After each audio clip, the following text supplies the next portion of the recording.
Hey there, this is Sandra Ebb and Quinn of Tax Deeds with your Tip Tuesday.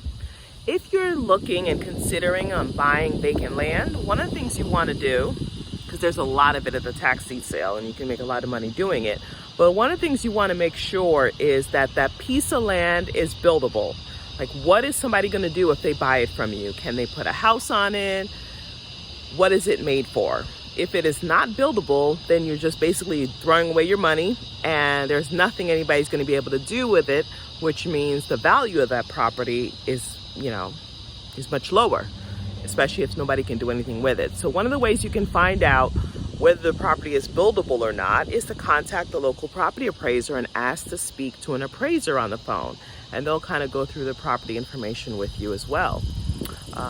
You also want to find out, the size of the property, and always come out yourself and check out the property or get somebody else to check it out, because you want to be aware of what's going on the piece of land. Is it raw land, or is it something that's been mowed and cut, or it just needs to be mowed and cut?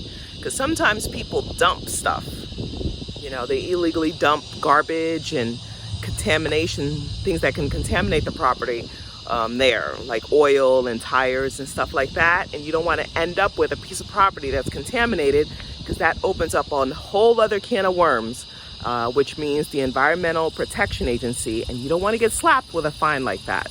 So just make sure you have somebody check out the piece of property, and always make sure that it is buildable.